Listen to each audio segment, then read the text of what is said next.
ways, in our stories. I have so many questions, but I want the audience to participate, so I'm gonna try to get very fully with mine. My first one is, I know you spent 7 years working in this project. It's a long time.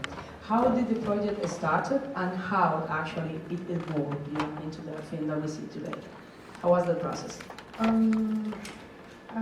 The writer Kaltrina Krasniqi, who wrote the screenplay, she's a childhood friend of mine, and I hadn't seen her in about 10 years because we were traveling and studying abroad. And then she approached me in 2014 and said, listen, I have this first draft of this script I would really want you to read. And the first thing I saw was Vera Dreams of the Sea, and then Vera in Albanian means summer. So to me the title said Summer Dreams of the Sea, and it woke a very deep feeling of longing immediately. Mostly because you never think of the sea in absence of the summer. And if you live in a landlocked country as I do, the idea of sea is romantic, but also very mysterious. Are you okay? Yes. My water is here. Immediately when I read the first draft, I wanted to make it, and it was mostly because of Vera. I just couldn't remember the last time I'd seen a movie or read a book or seen a play with a woman of that generation leading the story. And this woman was a woman of my mom's generation, and it felt that through her I could tell a very layered story of my country and of Kosovo now. Yeah, indeed, Judith. Talking about the character, Teuta Adini. Teuta Adini is a great actress. I know you grabbed her from the theater, actually. So how was the process of making, this film with her, casting process, and the collaboration, with her? So it took me a year to cast the main role, mostly because women of her generation were not, or women that were born in the 50s, so they were not really encouraged to pursue careers in arts, and especially not in acting. So I was traveling between, first of all, she needed to be of Albanian origin because of the language. Secondly, she needed to be ready to kind of enter this journey with me of learning the sign language. So I was traveling between Pristina, which is Kosovo, Macedonia, and Albania, for a year, casting meeting different kinds of actresses. And then after a year, it was really crazy. I was like scrolling through Facebook and checking out these pictures of this play. Then I saw this shot of this woman, and I was like, wow, this woman looks like Vera, I want to meet her. And then I met her in Skopje, and immediately I felt really much connected to her, and I really wanted her in the film. But I was very nervous because most of her career she had worked only in theater and had no experience whatsoever in film. And I was not really sure that she could do it because I knew that it's going to take us several months to shoot, and first of all to get her very comfortable with the idea of being in front of the camera and a crew. But actually I was pretty wrong because she's a very fast learner, very dedicated, and in love with her craft. So she developed some amazing skills in a very short amount of time, and what was the most amazing thing was our journey of learning the sign language, because together we basically entered into this community and started learning a language and understanding a life that was quite foreign even for us. I'm gonna say congratulations. I do believe she did a great job because you did a great job, I told you before. So would you mind to sharing with our audience maybe your favorite scene from the film? When you watch it, again, the film? I think that my favorite scene is one of the ending scenes with Vera and Bastri in the deaf people's bar. I think that's like the most important scene for her because she basically wants to face him, but also wants to face him in an environment where he feels small. And I think that's the most important, for me, it remains one of the most important scenes of the movie. Yeah. My last question, and then I'm going to open to the audience, is actually, what do you want the audience to take away from your film? Many things. but I guess the most important thing is just to be open to a dialogue, a universal dialogue regarding women, property, and power dynamics. I think that the story is not specific to Kosovo. I think it's a quite universal story in many levels, because I don't think that women deal with property issues only in my part of the world. We didn't invent patriarchy. Patriarchy is universal and operates quite widely for the past 2,000 years. So I think that it's these kinds of movies and these kinds of characters allow us just to penetrate lives that we're not used to seeing, and it's important to just have them on screen and get used to it, yeah. Thank you. So we are taking questions for the audience. Don't be shy. Okay, I will get you the mic. Okay, thank you. First, I want to say I love the film, and it's beautifully done and beautifully executed. And I too like the last scene, because those were Vera's best memories, their days at the sea. And in that last scene, it showed her daughter's boyfriend, and he was being very tender with her daughter. So my question was, do you really think there's hope for the next generation of men? Can they lead and rise to the occasion of what the men before them have failed? Because the play, which was a modern play, did not seem to propose that. They were still going to sacrifice a woman, and the only thing they were going to live out was her breast so she could feed her child, a son, no less. So do you think there's hope for that next generation of young men?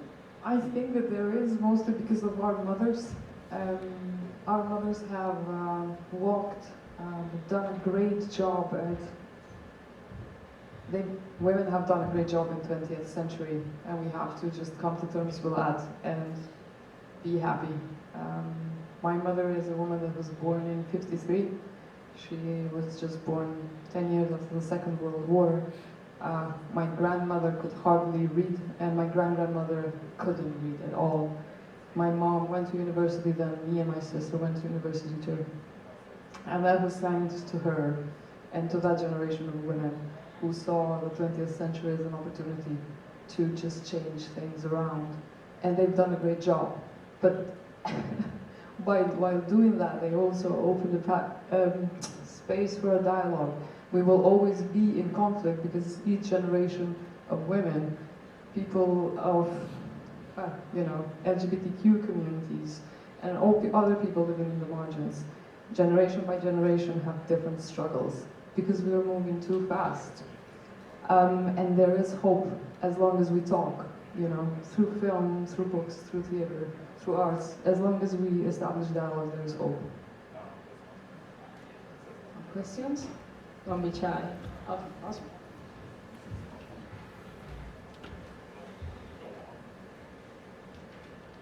I was curious about your experience directing the male actors in this film. I think you are likely a very good director to have coaxed these performances.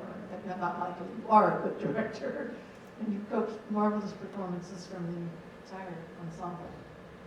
But I'm curious about their sense of the story. Well, actually, it wasn't difficult because, Kosovo is very famous for a large wave of women film directors. Only last year there were about 3 women that went to Rotterdam, they went to Sundance, and all the largest, basically, festivals in the world, together with Vera, which premiered in Venice. So men in our film scene are pretty much used to having women directing, which is unusual for most of the world, but in our film scene it isn't at all. But it's very interesting, because I think that the process of directing and also being in a part of a film crew is a very healing process, a very difficult process, but a very healing process, because you get isolated with a small group of people into this world trying to tell this story.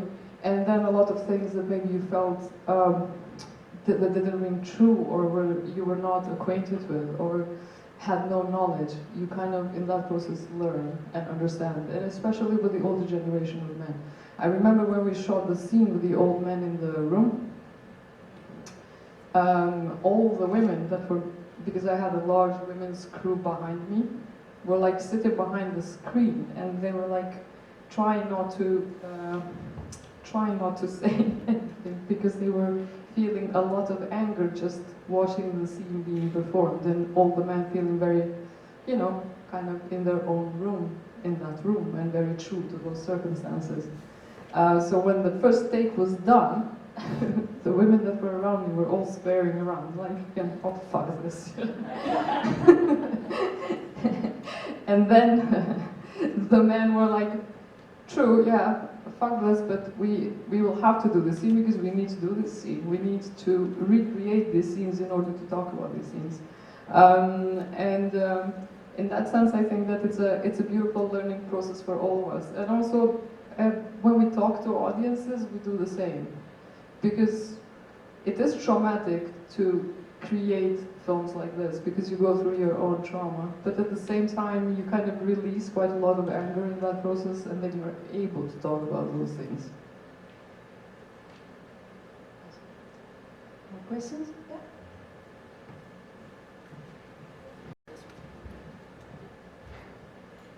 Thank you. Yes, this was a wonderful movie for all women to watch, I think, and men, and think about a new form of masculinity.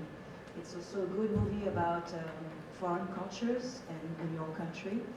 And to be honest with you, when I saw the end of the film, I thought it was autobiographical. And I was mistaken because you said the script was given to you. So I also was curious about the theater performance within the film. Is that from a folk tale of your culture, the sacrifice of the woman to build the bridge?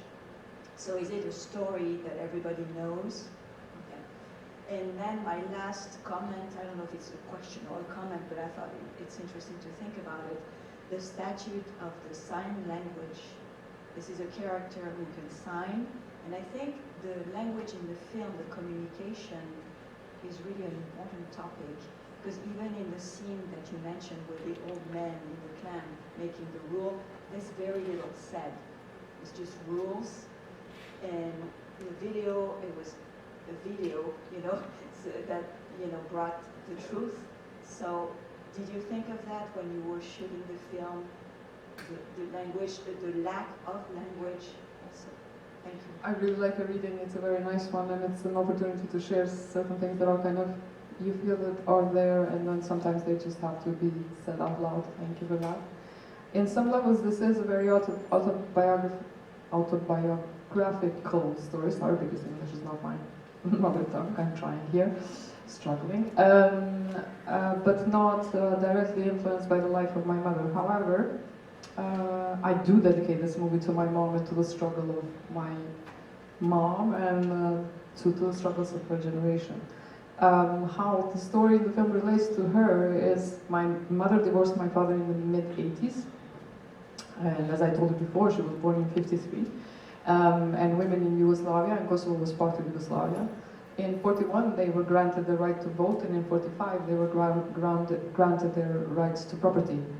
However, when my mother started the divorce proceedings, she fought in court for 4 years, and she was completely exhausted financially, and she had to give up the fight and basically decide to invest that money in the education of me and my sister instead of that fight for the shared family property. And for her, it was a breaking point, really, because she was brought up within a culture, a socialist culture, where women were perceived and also paraded publicly as equals. However, when it came to power and property is power in my part of the world, they were basically completely isolated, and the system was pretty patrilineal. So when I read the script of Dorotina, I really wanted to go back and research this, because I couldn't believe that actually the circumstances in 30 years have not changed at all. And I was faced with a wall, because yes, the circumstances had not changed at all. But then I continued my research and realized that actually it's only 12% of world's wealth that women inherit. So it's not, I was like, okay, but this is not an isolated story, and it's a very interesting story to kind of look also locally, but also internationally. As far as the theater play goes, I thought that this was a story, we grow up with this story. This story is told to us since we were very little. The story of a bridge that is being built and it doesn't survive the night. The bridge is built by the three brothers during the day, and in the night it collapses, and then the union of old men basically proposes that the first woman that comes and brings the dinner should be sacrificed in order for the bridge to stand. And then I was in dialogue with a script doctor, and she was from Poland. And then she told me that actually the same story was pretty much similar coming from Poland. But instead of a bridge, they were building a church. And still, there was a woman that was being sacrificed in order for the church to stand. And then as I'm traveling with the film around the world, I learned that this legend is quite universal too. It's told, it's pretty similar in many parts of the world, especially in Europe. The reason is always building a huge, massive city, a bridge or a church, on back of women. So I was, that actually made me really happy in a way, and also it was important to use this old story in order to understand where is the genesis of this, and how the reasoning behind it happens. Because we grow up with legends without questioning them. We grow up with stories without questioning them. And actually those stories place us in the world, tell us where we are supposed to be in the most important moments of our community, of our family, of our country. And it was interesting to use it, and also use it in a completely different way. First of all, I'm not a theater director, and I don't have any background in theater. So when we were, but Dorotina, the writer, she does write for theater too. And when the time came, I was like, I'm not comfortable setting up the play myself, because I don't have the experience. And when you come from the filmmaking background, you always tend to make these these very artificial theater settings, or what we imagine the theater is. And then she said, well, you know, I know this theater director from Belgrade who could come and help us to set it up. She has done quite a lot of plays. And then I let her work with a text for a while, and then after a week I came and saw the way that she had set it up. And it was so different from what I was doing in the movie that I loved it immediately. It was aggressively different from what I was doing. The way that she saw it and the way that she decided to portray that particular story. Then shooting it and deciding what to use in order to use only the key aspects of the story, so it travels, so it's understood, so it basically creates a relation to audiences. That was also a little bit challenging, but I think that we did a good job with it. And for the last comment, yes, belonging to a community that has historically been in the margins, speaking a language that you inherited, that actually, again, has been always the language of the margins, and lacking communication, you being able to talk only to small groups regarding your own issues, I think that it relates to the overall story, definitely. At least we have more time for one more question. So. Yeah, great film. Obviously I'm disturbed by a couple things. One, of course, is that the woman has a lot less rights than the man. And what was unfortunate, even though they both lived in the house, the man was able to gamble it away, recognizing that, at least from an American perspective, it was also her house.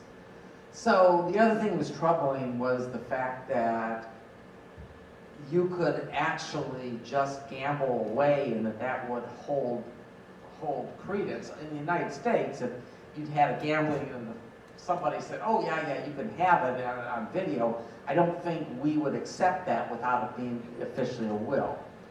My question here is, in Kosovo, had this been the father who died, and he had said all those things, could they have taken it away from a son who was inheriting? Or is it only because it was a woman? Or is it just Kosovo has such weird rules that, hey, you know, if he says it in gambling, that's enough, and the son would have gotten it either. Does that make sense? Kind of, but I'm going to try and answer it. So basically, legally, you, as a woman, you are basically you have equal rights to property in Kosovo, as in most of Europe, or I think all of Europe, and also US. But that means nothing in a very traditional settings. You know, tradition and law do not go hand in hand. Tradition needs to be poked, provoked, and pushed around and discussed in order to change. So as long as you have tradition, you will have always two parallel worlds operating. So the code of conduct in tradition is that women are not supposed to inherit property, while the state says the opposite. And then the women are in the middle. So if you decide to basically go in court as a woman in a very patrilineal setting, you will never win. You will be exhausted financially, as my mother was, and many women are constantly, but you will never win because the men in that system don't believe that actually you should get that property. If you try to negotiate with tradition, what Vera tries to do in the movie, then you are given the you're given the rules and the regulations of the male code, which has been there for centuries, 6 centuries, and it has been basically been inherited generation by generation. We know it by heart, even though we don't live it anymore. Women of my generation do not live those struggles anymore. They fight that system every day, and there is much more support to fight that system. However, if you have been gambling, as in any country in the world, it is very different and difficult for the families who have part in that property to not give it away because you are basically threatened. It doesn't matter if the wife or the husband, in this case the husband of course, because he has more power over the entire family operations and economy. However, if you have gambled it, then you in one or another way have to give it up. In this case, with Vera being 60, she cannot really, how do you say, she cannot really, how do you say that? She cannot really expect that she will be supported by the legislation in order to fight her right for the property. She's afraid, she has a daughter and she has a niece, and if she pushes in that direction, very easily, you know, there can be a collateral damage of that operation, and that has historically happened. Well, I want to say thank you, Kaltrina, for bringing, you know, this film to our audience. I do believe it's an important film to watch. We try to broaden our perspective here, so we get a better idea of Kosovo and Albania and all the countries around. And thank you for staying for today's Q&A and for watching the film. I hope you enjoyed it. Thank you so much.